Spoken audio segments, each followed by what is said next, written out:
pessoal, bom dia. Me chamo Jonas. Junto com o professor Camarote e o professor Daniel, que são meus orientadores, hoje estarei com vocês para ministrar o curso Métodos Avançados de Time Development, implementação e aprendizagem de máquina em sistemas embarcados. Todo mundo aqui é de computação, quem é de engenharia? Só engenharia elétrica. Engenharia da computação, mais ou menos. Tá, beleza. Só para eu sou beleza. Eu também estou aí nesse livro aí. Então, pessoal, antes de começar o curso, me apresentar, me chamo Thomas Salvador, sou bacharel em engenharia elétrica pela Universidade Federal da Paraíba, mestre em engenharia elétrica também. No meu bacharelado, eu trabalhei com parte de produtores, sistemas de gambiarra. No meu mestrado, eu trabalhei com parte de controle da adaptabilidade, teoria da informação e da modular, para a parte também de sistemas de gambiamento, definições energéticas. Recentemente, no meu doutorado, agora, estou no meu doutorado, os doutorados são na faculdade de engenharia da Universidade do Porto. Lá eu trabalhei na parte de sistemas embarcados, smart a parte de detecção de incêndios, emergências de cidades, inteligência artificial, sistemas embarcados, também um pouco na parte de redes, com hora, a parte da tecnologia, uma rede eu colaborei com pesquisadores, não é na área de pesquisa, e estou faço doutorado na Universidade Federal do Rio Grande do Norte, em engenharia elétrica e computação, também no meu doutorado eu trabalho com inteligência artificial, sistemas embarcados, programação de vídeo, especialmente em veículos. Então, trabalho com a parte de detecção de emissões, com a parte de drive de veículo, com saber se o motorista está sem mais, ou menos agressivo durante o volante. Então, tudo isso ali, utilizando o sistema embarcado. Já na minha carreira profissional, eu fui na parte de engenharia elétrica, eu estou fazendo trabalhando na parte de manutenção elétrica e fábrica, e também na tecnologias operacionais, também na parte de engenharia elétrica, mas eu quero trabalhar mais na parte de modelamento, matemática, inteligência artificial e automação do setor farmacêutico. Trabalhei em quase 4 anos nesse setor. Então, eu vou mestrado, doutorado, tudo trabalhando ao mesmo tempo. Durante a carreira acadêmica, total de anos, desde que eu comecei a carreira acadêmica, também quase 40 artigos dados, 10 vezes sem revistas, 1 vezes 10 outros principal. E hoje eu vou dar essa caminhada aí com vocês sobre isso, né? Então, quem é vontade de perguntar, se eu souber esclarecer, estamos tentar fazer uma ideia. Então, primeiramente, antes de começar, de fato, definir Time DevOps, a gente da parte do Time, do MLOps, que são sistemas embarcados, é um grande campo da ciência, onde, diferente, por exemplo, se você trabalha apenas com machine learning, você entra um pouco, porque você precisa um pouco para trabalhar também com sistemas embarcados, porque você consegue pegar um modelo enorme e colocar no sistema embarcado. E hoje, a inteligência artificial está muito no nosso contexto. Dificilmente alguém não usou o ChatGPT para escrever seu HTML e você sabe dele. Seja formal, amigável, use uma linguagem diplomática e escreva sobre isso. Então, a inteligência artificial ela vai fazer que modelos matemáticos tentam, de certa forma, simular um humano ativo. Então, para resolver alguns problemas, isso vai dar vários campos da sociedade. Seja de assistente individual, a partir de recomendação de você assiste lá na Netflix, e a aviação, aí já aparece o próximo, se você estiver lá vai aparecer 1, 2, 3, 10, 1 milhão de filmes. Então, isso tudo está associado diretamente com o custo do usuário. mais seguro é algo abstrato.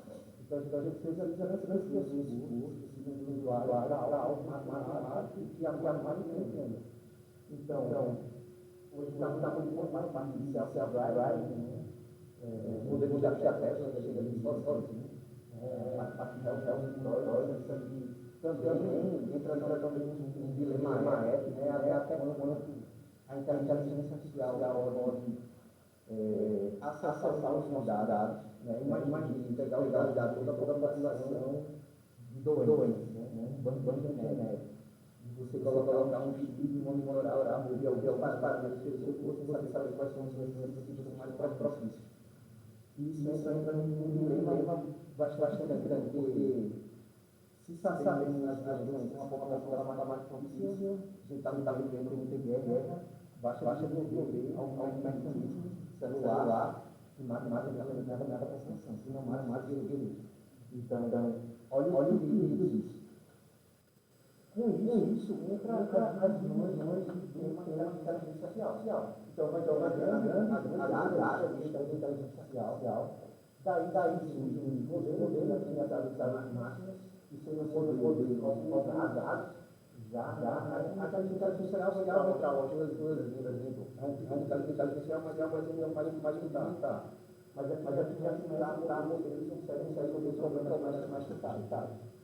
Daí surgiram os learning, que seriam modelos de aprendizagem profunda que conseguem generalizar grandes dimensões de dados. Por exemplo, uma imagem. É uma grande dimensão, uma voz. Então você visualiza isso, dependendo da sua frequência de atrás, você precisa de um modelo suficiente capaz de generalizar uma informação.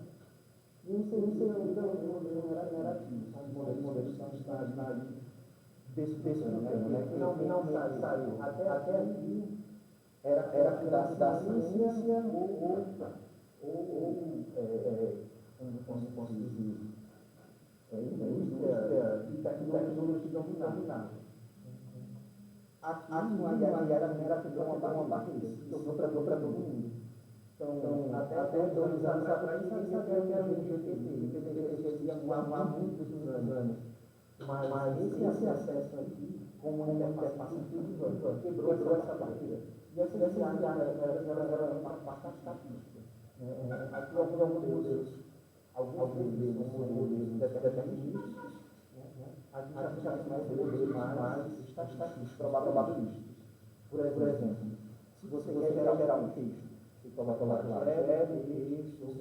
dados são então existe um encaminhamento palavras, existe a probabilidade das informações que estão naquelas palavras, para gerar um texto referente àquela cidade. Então vai gerar um texto único e preto, tem nada a ver, porque naquele ponto de palavra já a probabilidade, são ligadas a informações que não são da lei. Então, isso é um modelo probabilístico. Com isso, sabendo dessa realidade, esses modelos, quando eles vão lá, eles precisavam de uma grande capacidade computacional. Por exemplo, grandes data centers, que são cerca de centenas de milhões, até muitos dólares, para poder você conseguir ter um modelo, treinar um modelo suficientemente robusto, que seja capaz de generalizar a maior quantidade de informação possível para dar uma dada informação. Então, você precisa de grandes espaços matemáticos, pesquisadores, você precisa de uma infraestrutura energética. Eu acho que a guerra agora desses próximos anos vai ser guerra energética. Porque poder nacional já temos, de certa forma, mas a energia necessária para abastecer grandes data centers ainda depende de fatores, somente os fatores ambientais. Não pode chegar lá, tacar um monte para gerar energia, colocar o modelo rodar e ao mesmo tempo você gera uma grande poluição. Então, você precisa melhor. Com isso, visando usar modelos mais ao invés de modelos generalistas, modelos especialistas. Então, quando fala de modelos de machine learning, ou estamos falando de modelos especialistas. Então são modelos criados especialmente para ter uma determinada categoria. Por exemplo, quando eu falei da pesquisa, eu tenho um modelo especializado para com parâmetros eu consigo determinar qual é o grau de emissão. Então, eu determino o grau de emissão, como ele está dirigindo, se ele está usando, se ele está usando sim. Então, seria um modelo generalista, mas um modelo marcado especialista. Então, ele resolve determinado problema. E daí uma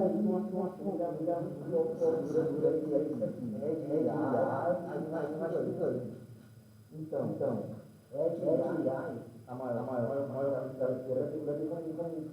grande bastante da dispositivo mobile, e os jets funcionando. Seriam modelos que conseguem rodar na faixa de Hz.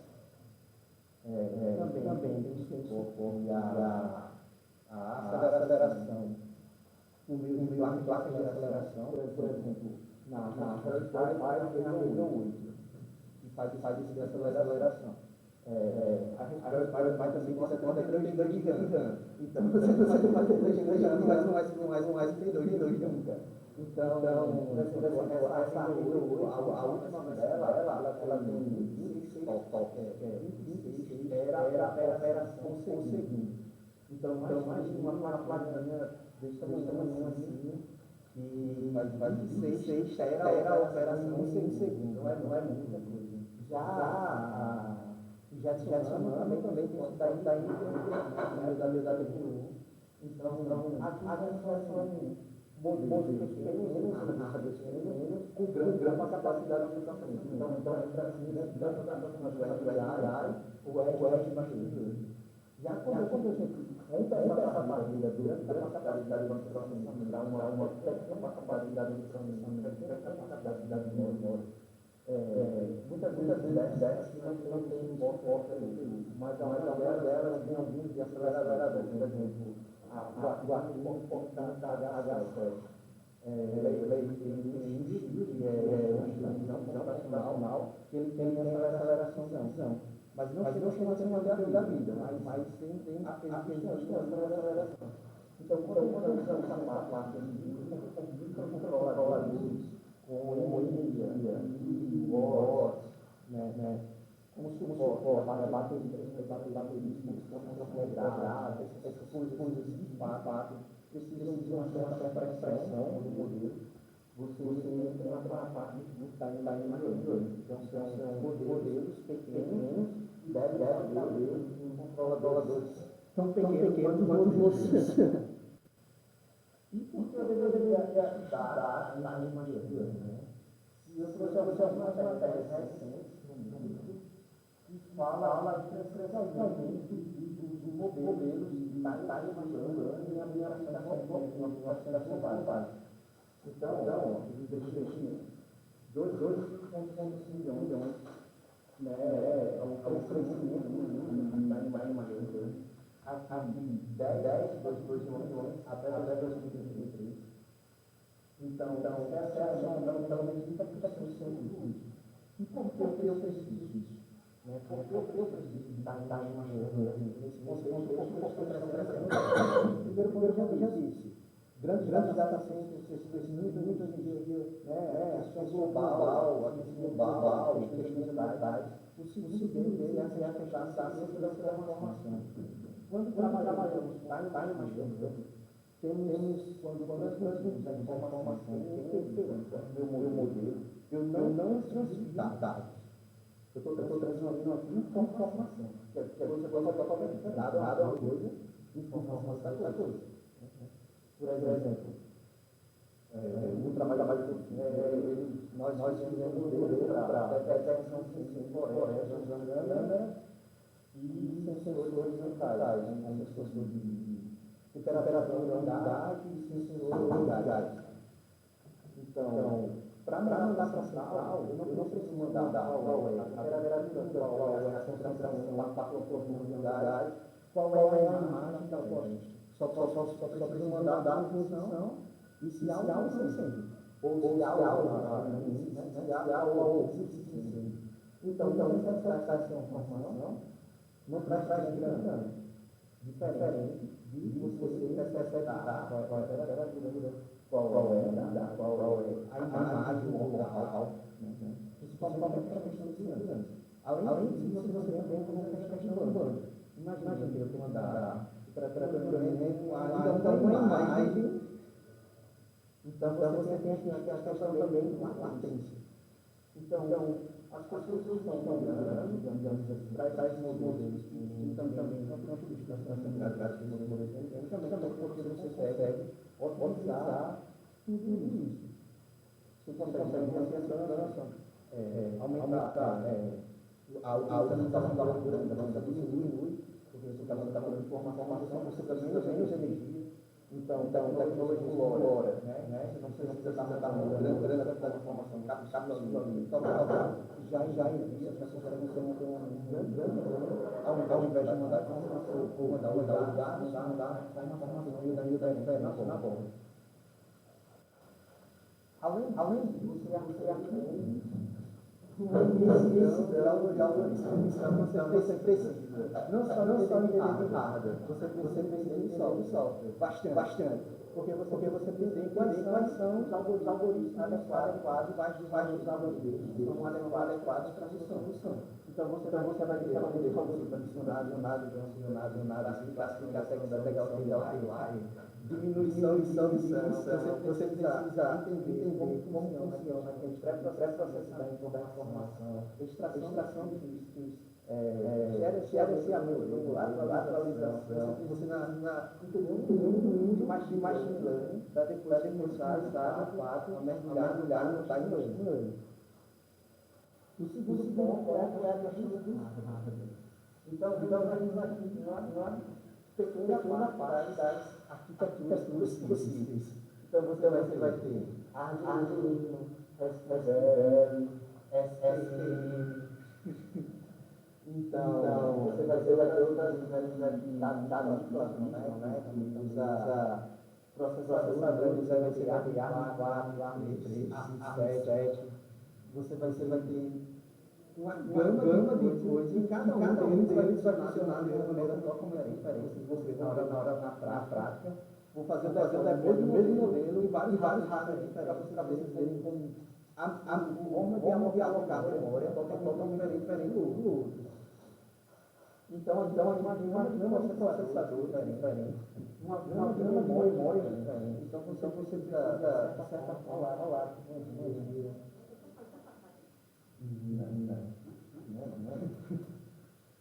mas o pessoal está achando então tem uma gama de áreas que você precisa, de certa forma, para chegar numa melhor solução.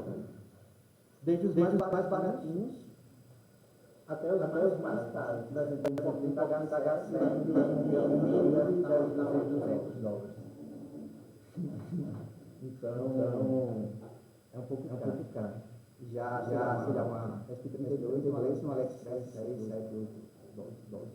Dependendo.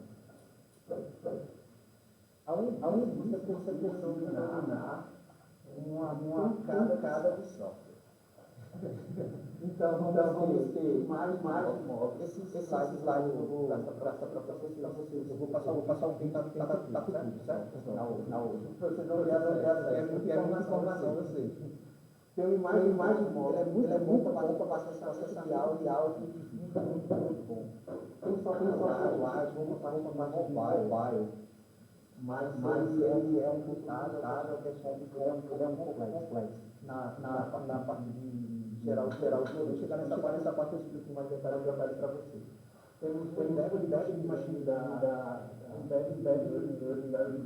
Microsoft, STM2 para modelos STM. Tem a geração matemática, tem o N2 que é um método da geração de modelos pai para si. O ela e eu não resolvi. Por isso que ele ficava E homenagem a Vinícius, né? Nós queremos as flores, aí só criatividade não é comum. Então, isso aqui, ele vai pegar um pouco disso e simplificar. Porque eu apanhei muito com isso. Então eu digo, olha, se eu apanhei muito, nada mais justo do que um criatório de grande, então, esse que é o vilão da hoje, obviamente, né? Para desenvolver os nossos modelos de magia. Então, só que ele utiliza parte do Enem, não só vai falar para poder fazer a geração de modelos. Vocês vão ver que é uma forma muito simplificada. E os modelos são muito explicados. O processo é gerado pelo lado, ele é muito explícito. Então, no final, se vai ser lá, vai ter um arquivo C, mais, com toda a estrutura da vida. Então, você consegue ver você consegue onde está calculando a personalização, qual é a personalização, né? Quantas camadas, quais são os dados chamados. Então, aqui está muito simplificado. Muito simplificado. Exatamente, a geração de dados. Esse não está dele. Esse aqui é gerado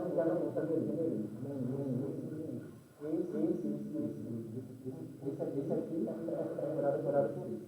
Daqui a pouco não se assustem. É meio escurecido, mas vamos chegar nessa parte aí, vamos ver com calma. Além disso, você consegue fazer várias aplicações. Você tem a aplicação e utilizar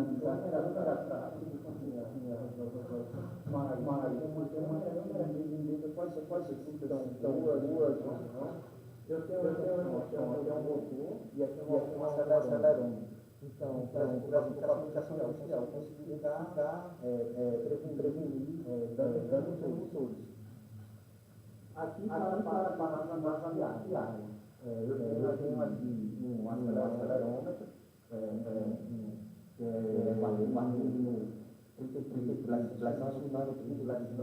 que ele já tem um acelerômetro nele, que ele está ligado à fundação e ele consegue ligar um pouco em relação à vibração. E aqui o que eu faço, utilizar sistemas de molecular, alguém já fazendo escândalo em carro, mais baixo, ninguém sabe o que é pronto. É um scanner, e dentro dele tem um dispositivo T2, para a gente poder programar e ter acesso aos parâmetros. Então, a minha pesquisa circula nisso aqui.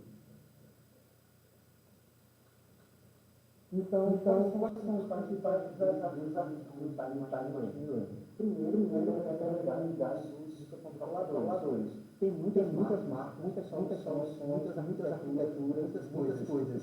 Então as mesmas soluções que você dá um AS2, você já não consegue colocar aquela mesma solução no SPM ou no ASP. Então, esse é um grande desafio. A parte dos dispositivos terem capacidade limitada. Então você tem pouquíssimas memórias. O AS2 vai ter 2 megabytes. Mas você pega uma CNN e coloca em megabytes. Você vai ter na parte de abaixo, né? Já na parte de software você vai ter algumas bibliotecas faltantes. Por quê? Porque ao depender do tecnologia, você não consegue usar todos os bibliotecas. Então, isso aqui é um grande problema. Mostra a qualidade do site. Espera essa da pessoa. E a grande capacidade de implementação no sistema operacional. Então, nem todo modelo rodar toda placa. Então, isso é mais complicado, porque com software é muito bom trabalhar. Porque você ia lá um teste unitário, rodar seu software, vai ter um cafezinho, volta lá. Com isso aqui não. Você precisa gerar um modelo, colocar, ligar na USB, esperar o deploy do modelo. Funcionou não. Aí outro modelo, repete de novo. E você grande esforço humano, você não consegue automatizar. Então, isso aqui é um grande problema. Trabalhar depois trabalhar com uma parte de sistemas embarcados, trabalhando na maravilha. Colocava lá o modelo da água, falava os testes, e com a lista melhores parâmetros com o modelo selecionado. E aqui não. Aqui toma esse luto para poder saber qual é melhor. Então agora vamos passar para a parte de MLOps, propriamente dito, que seria a parte de MLOps sem estar em MLOps.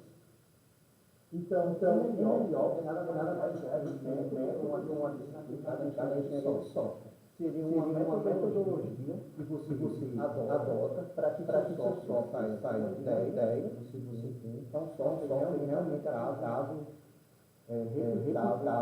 encapsulado, com sistema de segurança, rastreável, explicável, tudo para que você consiga fazer esse monitoramento do software. Então, vou a data, chama data ops, a partir de ops, propriamente dito. A partir e tudo com ops. Por quê? Porque você uma metodologia de teste, deploy, monitoramento, seja por meio de HUD, vai ver os vídeos, e também software especializado, por exemplo, o Flow, que é um software especializado em monitorar e versionar soluções de machine learning. ML Flow. Incluindo fazendo a imagem. Eu vou dar para fazer da coleta, a folha das o versionamento dos dados. Isso aqui é super importante. Por quê? Principalmente nos primórdios, né? Trabalhar com machine learning. Tinha lá. Planilha 2 funcionou. Agora vai. Aí você vai ganhando. Aí depois você primeiro se você não sabe qual é, se foi funcionou, não aguento mais. Então, você cria um pipeline de data. Ou seja, você faz o treinamento desse modelo A com a data B. Então a gente vai fazer isso também, como vocês vão ver como faz. Você consegue saber exatamente qual data para criar aquele modelo, para testar aquele modelo. Além disso, você começa a criar modelos candidatos, utilizar rastreamento desses modelos candidatos. Aqui você vai verificar a questão da idade. Então você vai ver se com os dados, testes de validação dos dados, se aquele modelo se ele precisa retreinar, passar por isso novamente. E para deploy, monitoramento, embarcar esse modelo e fazer monitoramento seria ver se aquele modelo sofre uma variação durante o uso. Obviamente, isso aqui é uma licença da hora, nada, vocês terem, como posso dizer, material para consultar. Então, o que a gente fica analisando de software? Abstrações. Então, o pessoal usa métodos capazes de abstrair o problema. Para que eu consiga reutilizar.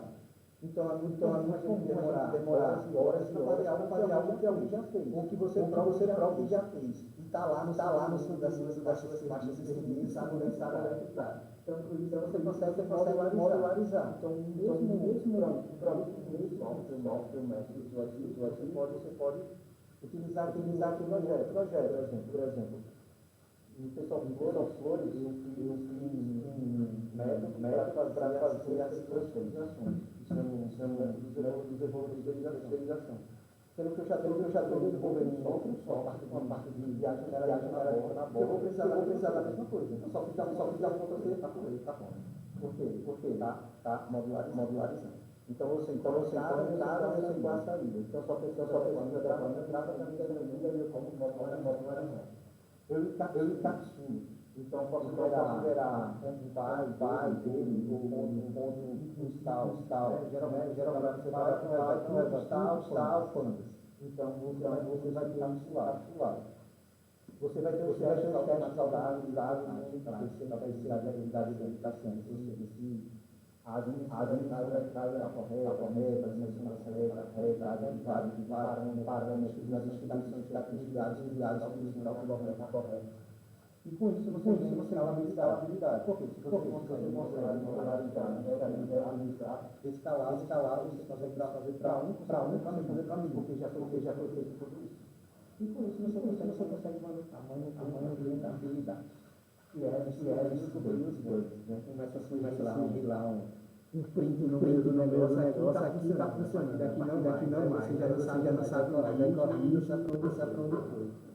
Então você consegue a partir daqui, né, unir processos e produtos de maneira contínua para entregar valor a você e ao seu usuário, entregar valor ao usuário final. Nada é deixar desenvolver, entregar, operacionalizar. Então você está nesse ciclo.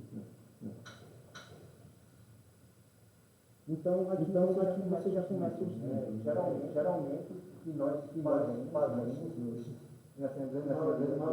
projetos é isso aqui. Nível 0 é melhor. Eu tenho um caso de dados que eu faço o deploy. Eu era todo em eletrônica, mas eu era dos laboratórios, os alunos colocarem experimentos, sair, esperar. Eu ficava, como assim você esperava, Então, você espera já você espera alguma coisa daquele, você faz isso aqui e dá algo que você deseja. Mas você não consegue rastrear nada do para trás. Você consegue ter certeza que como esperado. A única certeza que você tem, né? Para trás é incerto. Já a DevOps você já tem um pipeline, você já consegue ter seu código versionado, mas ainda não é automatizado. De maneira manual. Você consegue olhar quais são as versões, o software, está fazendo dados, fazendo deploy, mas ainda manual. Já o nível 2, você já tem automatizamento. Você já tem seu pipeline totalmente automatizado. Você imagina, você tem um experimento, você está lá os dados, né, verificando se os dados que você está entrando agora. O modelo é capaz de gerar uma decisão assertiva. Sim, eu operacionalizando. Se não, ele retreinar isso de maneira automatizada. Então você já consegue isso versionado, historiado. Seja modelado, quais são os artefatos gerados, você consegue ter isso de maneira automatizada. E por fim, a habilidade,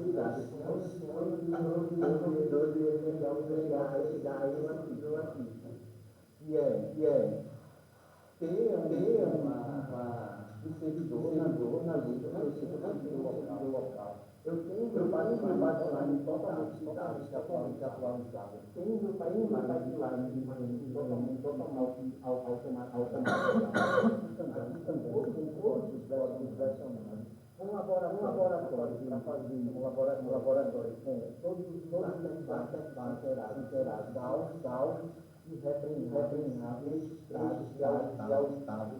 Então, se chegar uma fiscalização, você está trabalhando com o Ministério da Saúde, da detecção de doenças, e você estima alguns valores que não estão condizentes, você consegue auditar desde o primeiro dado até todos os fragmentos, tudo que estava acontecendo no seu pipeline. Isso é um assunto. Mas a ideia ainda é melhor. Quando passamos para a tarefa de Ops, ganhamos alguns componentes. Até aqui, até a ideia de Ops. Daqui para cá, já entra da reunião. Por quê? Uma vez que eu tenho ganhado, eu preciso fazer a recuperação do meu modelo. Então, alguns métodos de pressão, vou passar por aí explicando. Quando dizer em aulas de exploration, uma vez esse meu modelo, eu preciso converter esse modelo, transformar esse modelo uma linguagem de alto nível, uma linguagem de baixo nível, pode ser utilizada no controlador. Eu preciso verificar se os hardwares que eu tenho disponíveis, agora já começa a entrar acabou o software, agora entra hardware. Se os hardwares que eu tenho disponíveis são capazes de suportar aquele modelo convertido. Quais desses hardwares são capazes, quais são o tempo de diferença, IH, memória, tanto RAM, flash.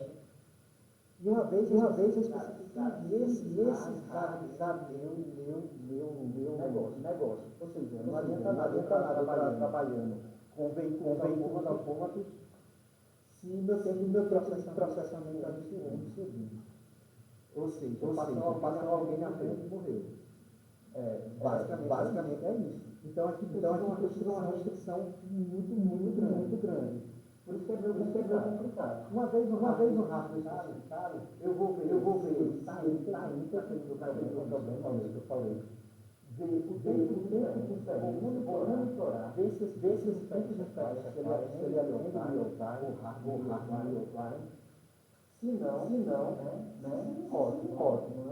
Você volta a fazer experiência e volta a fazer.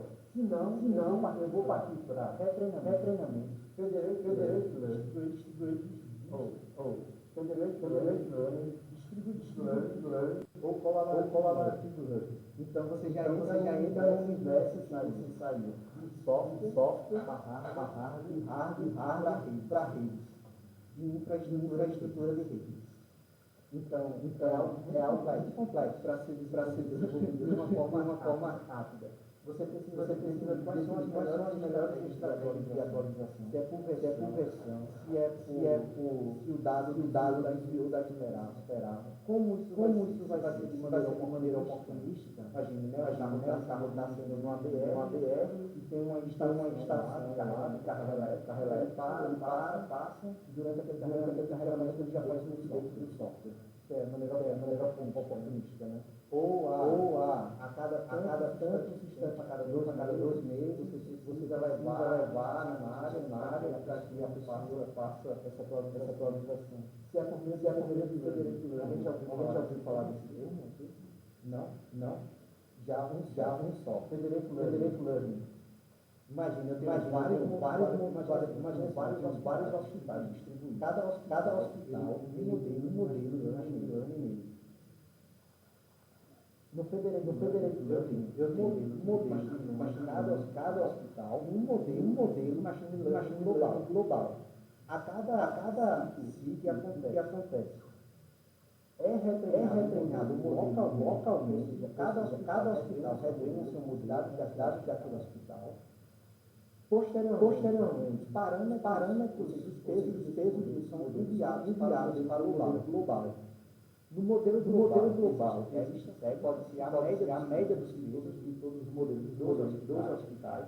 Ele faz esse cálculo, gera de novo global atualizado todas as informações. Eu estou falando de informação, eu estou falando do modelo, certo? E redistribui. Isso aqui é poder extremamente sofisticado. Agora imagine uma frota de carros com isso aqui. A infraestrutura que precisa fazer isso aqui. Distributed Learning seria o grande área do problema técnica distribuída, né? E Collaborative Learning também. Então, eu tenho um carro que além do modelo colabora com o seu redor e esse modelo vai ser propaganda. Pode ser uma Collaborative Learning. Não vamos entrar nisso, pelo amor de Deus. Isso é um mundo.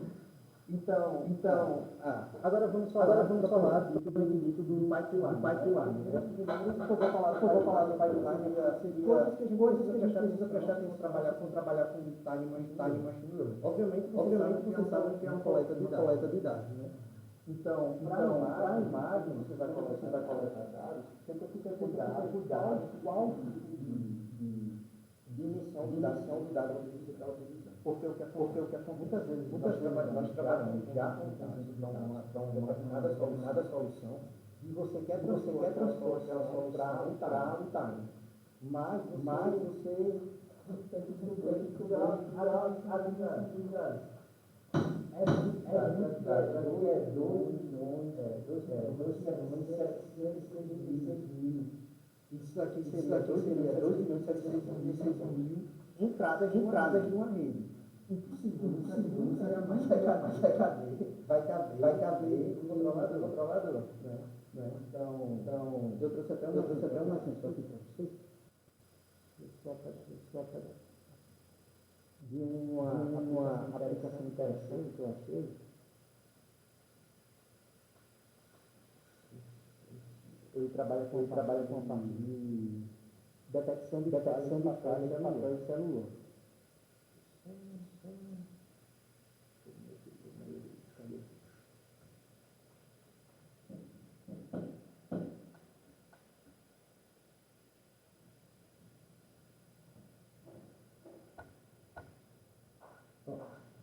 Imagina, você tem essa solução aqui. Ele está vendo o papel quebra o lixo. Então aqui é basicamente o papel que ele vai. Quando você passa, ela vai abrir a folha completa. Ela não passa a folha completa, ela vai abrir a folha. E aqui também há o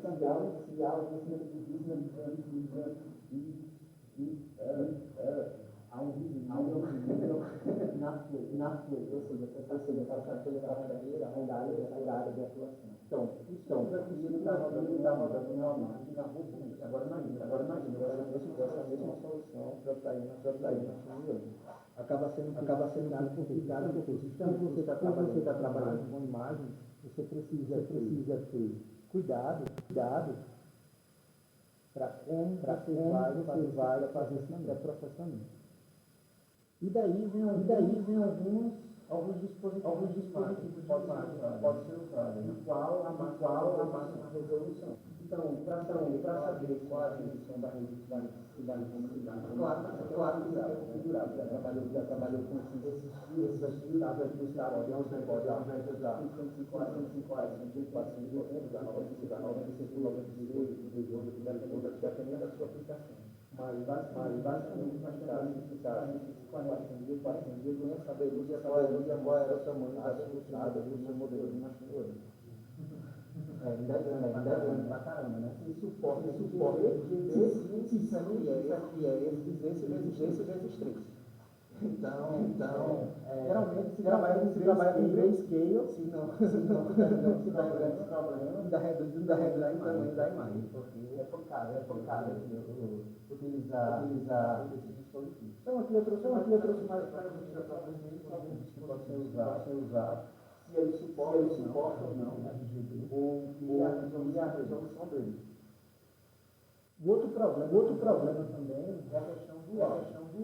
Então aí a gente vai na parte de frequência de amostragem do sensor, a sensibilidade do meu sensor. Então eu posso ter quando for usar esses diálogos, uma interface de compatibilidade. Ou seja, lá o programa é I2C, mas aqui só pega o ar. Você controlador, mas tem a compatibilidade. A questão das frequências aleatórias, né? Se você já foi amostrado aquele áudio no microfone profissional, no estúdio profissional, vai ter uma frequência de amostragem altíssima para evitar problemas de amostragem. Incompatibilidade na saída, né? Essa questão da frequência de amostragem está relacionada a essa parte. A questão excessiva dos dados. Então você vai amostrar um segundo a 9 kHz. Então, você vai ter 9 mil amostras. Então, existe estratégia que você dá para fazer esse tratamento. Nós e o ruído ou o áudio ser obra, qualidade, estava desenvolvendo uma solução que dava barulho específico. Mas esse barulho específico acontecia dentro de uma fábrica. Então era algo que não dava beleza, o barulho funcionava. Mas depois eu não sabia se era mais barulho, se era silêncio, que era ali. Foi bem difícil. Não era possível fazer. Tem dessas, né? E também, deve ser amostra um grande poder energético. E também a questão para fonte de usar. Se ele é unidimensional, se ele é unidimensional, foca apenas um. E aqui eu trouxe alguns microfones podem ser utilizados em projetos de machine learning. E quais são as placas que eles suportam para você nos projetos? Não sei. Por exemplo, o do Black é esse aqui. Pequenininho.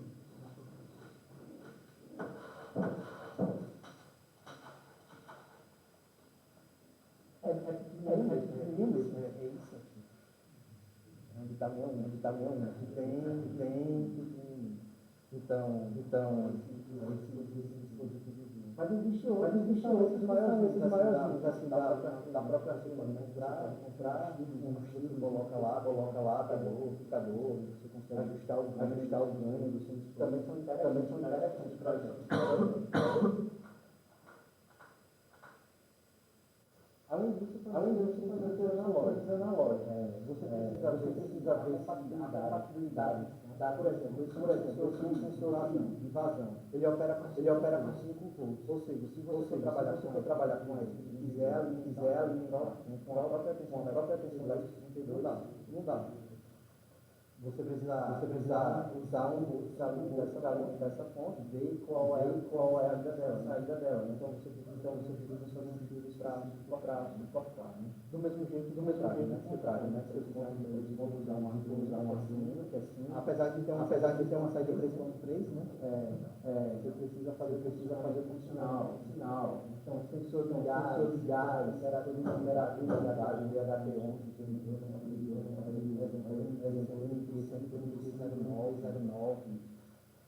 infinidade de gás. Sensores de corrente, sensores de corrente e tensão. Então aqui eu tenho uma lista de alguns deles, né? Cuidado com a questão do low ABC. Também tem de atentar qual é a resolução analógica do seu controlador. Então, tudo isso tem que levar em consideração para uma solução. Por quê? Você precisa projetar o seu software de forma que o sensor que você vai utilizar, o hardware seja compatível com o modelo que você vai usar. Então não adianta ter alta resolução se seu hardware é incapaz de fornecer aquela resolução. Ou seja, vai dar errado. Então, por isso que é tão trabalhoso. Você precisa ter uma visão geral do que está acontecendo, tanto da parte do software quanto da parte do hardware. Posteriormente pré-processamento dos dados. Então, para a imagem, mais recomendar sair das imagens. Ou seja, eu tenho uma dimensão, eu compacto ela para deixar ela menor. Ela pode ser assim, tanto largura, só altura, só largura, né? E também a questão a imagem grayscale. Então esses dois aqui trabalham com imagem e machine learning. Então, se você não tem problema com cores, né? Então é altamente recomendado você fazer isso aqui. Já para a nova, então você vai ter o sinal no domínio do tempo e você vai utilizar transformados que jogam esse áudio no domínio do tempo para dominar da frequência, ou seja, por meio do espectrograma, o meu frequency seria utilizar transformadas na frequência, né? O mel, também eu vou ter esse áudio que eu estou aqui, de maneiras diferentes. Então, é válido fazer projetos, testar os três. Ou usar transformada de Fourier também. É um deles também. Para ver qual dessas transformadas consegue extrair características daqueles áudios de maneira mais apropriada. E já para a questão analógica, isso aqui também serve para um outro. Temos a questão da aplicação de fio, né? Aqui já entra a parte de digitais, passa baixa, alta, passa faixa. Então, entrou um mundo de fazer digitais, precisa melhorar aquele problema da questão do barulho, né? Daquele barulho, você termina com a resolveu o seu problema. Tá feliz. Depois vem a questão do slicing. Imagina, eu tenho lá meu áudio seguindo a mostrar a 9 kHz. Ao invés de eu processar 9 kHz, partilho aquele áudio e faço a minha análise. E depois eu posso pegar aquele áudio mapeado, fazer a minha análise e dizer, 90% de ser barulho. Por quê? Porque 90% dos pateamentos, quando foram inseridos, deram barulho. Então, é um modo de você ir com o sinal que você está processando para poder economizar memória. Você também consegue sobrepor e também consegue fazer outline modernos no seu áudio. Faz isso, a gente faz a questão da exploração dos dados. A parte mais difícil é isso aqui. Entender qual problema que você está resolvendo. Muita gente faz tudo isso, mas não entende o problema. Está resolvendo o quê? Não sei, está vendo? Vamos ver o que é que sai. Aí no final sai o como será. Primeiro você acha a solução, depois você acha a solução para aquela solução. Você faz o contrário. Então você entende quais são os dados necessários, né? Não importa aqueles dados, são dados de maneira visual. Remove os dados, ou supor alguma, por exemplo, pelas médias dos próximos. Um dado faltando aqui, agora tem esse valor de cima, de baixo, médio, passou a média, a mediana, enfim. Ou do todo, várias técnicas para fazer questão de. Faço a exploração das características de questões estatísticas, como eles se correlacionam, né? Faço a transformada para obter informação, por exemplo, quilômetros por hora. Eu tenho lá por segundo. Então eu consigo quilômetros por hora.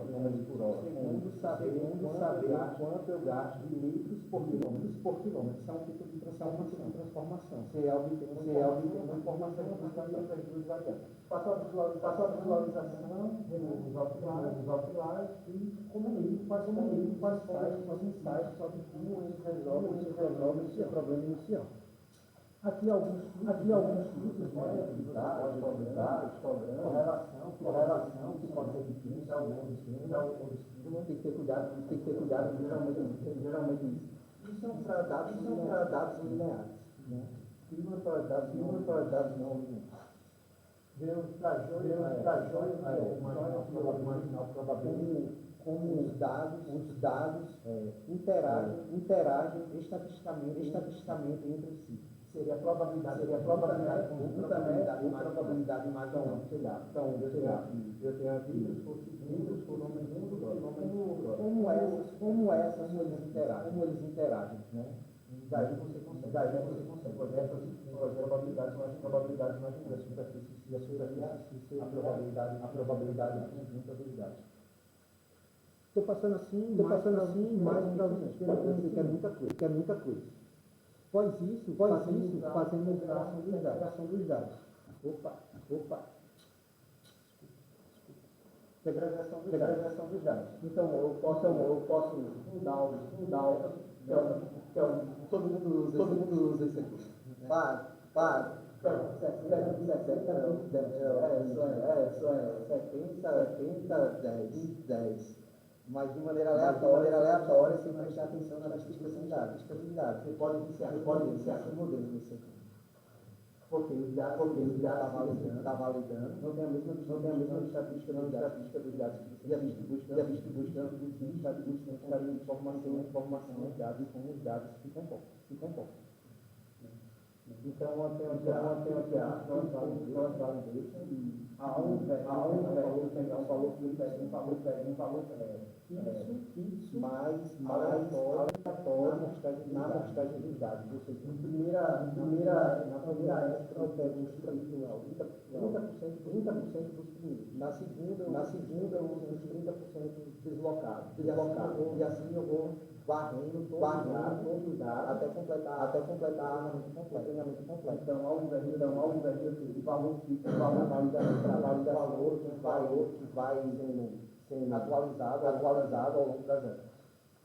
Aqui eu os adipares sempre seria basicamente distribuições diferentes, eu pego a mesma valor para cá.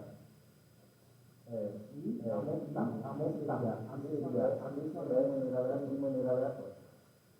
Então, para cada interação, eu vou fazendo. Bota lá.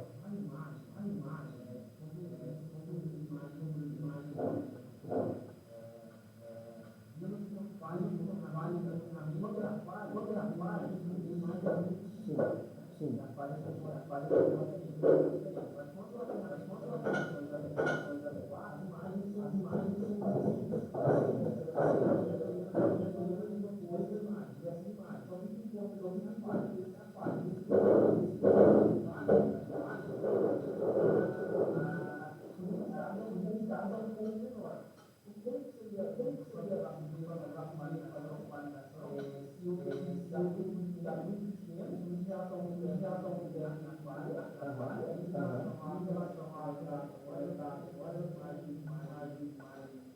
Entendi. Você tem um conjunto de imagens de ferramentas boas, instrumentos grandes para falhas pequenas. Há umas técnicas você tem a imagem. Ao invés de você só dar aquela imagem para você fazendo rotações. Você vai, por exemplo, eu quero diagnosticar se o controle está em falha. E a foto assim. Então eu tenho essa foto. Eu começo a rotacionar ela. Eu vou ter a mesma foto. Se a gente está trabalhando com um programa, essa ferramenta não vai cair 90 graus quadradas, ela vai cair aleatoriamente. Então, com a mesma foto, rotacionar ela, e no caso que está faltando, você pode fazer um preenchimento, seja com a média do postal. Por exemplo, eu tenho uma imagem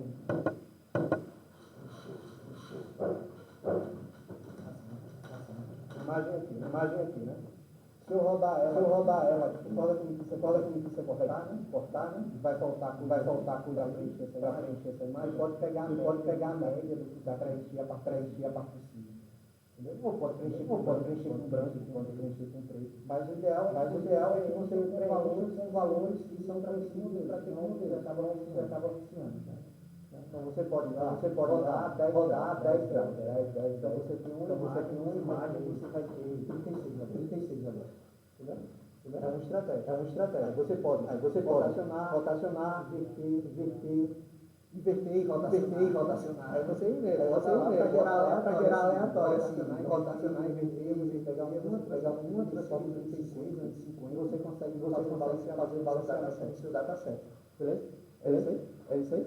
Show de bola. Vamos para frente. Vamos para frente. Aí vem a questão das compressões dos meus modelos. O primeiro tipo de compressão seria o pruno, que ele é de polda, né? Basicamente cortar, no nosso caso, como é matemática, você sempre é zero. Basicamente é dizer que é zero. Eu posso dizer que é zero. Meu neurônio é zero, pode dizer que é zero. Minhas ligações, né, nos bias, com isso você consegue reduzir. Se você tinha lá 500 flows, né, que representariam pesos, você poldar 30%, você vai ter alguma redução de valores de 2 para 1. Quer dizer, e ainda mais, sem sinal. Depois disso, tem a questão do meu sinal de nada mais é do que um modelo grande, pega o chat de um modelo enorme, e pega um modelozinho que eu quero embarcar. E consigo dar a mesma quantidade do meu modelozinho, e consigo destilar um daqui, vai dar meu modelo ainda não está. Eu uso essa destilação para poder fazer a atualização dos pesos do meu modelo. Então eu utilizo um modelo grande, treinado, sofisticado, generalizado, para treinar um modelo e especializar. Daqui também é um mundo, várias destilação muito propriamente. Aqui é só para vocês terem uma noção de como funciona. A outra forma é a questão do pode dizer, que nada mais é transformar valores em flow de 64 bits para 28 sem sinal, já conseguiram algumas técnicas 42 e quando fizeram mágica matemática, eles conseguem transformar basicamente para 0 a 1, matrizes de 0 a 1. Então, você precisaria de 2 bytes para armazenar o flow, dependendo do byte, você armazena, você está reduzindo em 50% o uso de memória, para armazenar os flows. Isso acontece quando você pode ter um modelo pronto, pega essa coisa, faço essa quantização, transformo, faço essa transformação. Eu tenho que estabelecer qual é a função inversa dessas transformações. Porque se eu estou transformando de flow de 32 para esse outro, chamado de outro flow de 32. Porque a minha resposta vai ser flow. Então, eu preciso transformar. Em algumas arquiteturas, ter essa transformada é algo que impacta no meu tempo diferente. Porque você não precisa transformar de flow para flow. Então, ter só chamada para transformar alguns índices ou microsegundos no seu. E aí, por eu estar quantizando essas áreas que estão chamando de erro de quantização. É uma informação que é recebida durante o processo de quantização. Além da quantização, posso fazer uma quantização durante o treinamento. Ou seja, durante o treinamento eu faço essa transformada, realimentada para o erro, atualizando os serviços do meu modelo. Então eu já antecipo o atualização que ia fazer para utilizar ele durante o treinamento.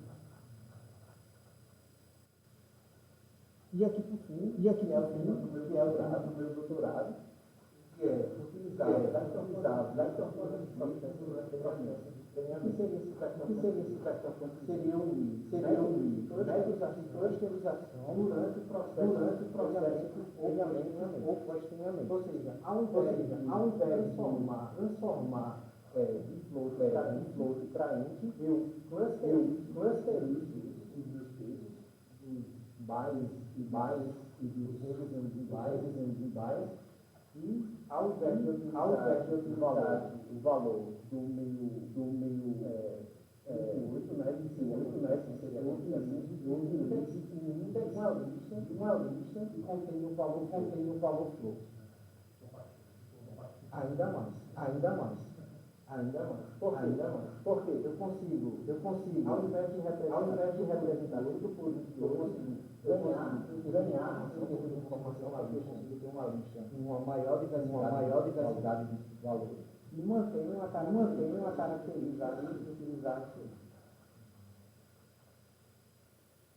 E por fim, os métodos de conversão dos modelos. Então eu posso manualmente meu modelo, eu pego um modelo neural, e faço todas as equações matemáticas em C++. A ideia é fazer isso. A conversa manual. Para quem gosta de trabalhar, tem que entender o que eu estou falando. Aí esquece o ponto de vista do algoritmo. Acabou. Existem os interpretadores, que é o TensorFlow Lite, que utiliza isso e faz. Ele pega um modelo em TensorFlow e ele converte para que eu estou fazendo estudo. Primeiro conversa com JSON, depois você vai ver estudo. Aí no final, obtém uma rede. Contém um código hexadecimal que descreve o modelo. Então, o código que ele descreve literalmente o modelo. Versão 3.5, TensorFlow, é descritivo. E aquela biblioteca, essa biblioteca é o TensorFlow Lite. Ele pega isso aqui, interpreta o que está escrito para construir seu modelo. Ao trabalhar que dá. E por fim, vem a geração de código.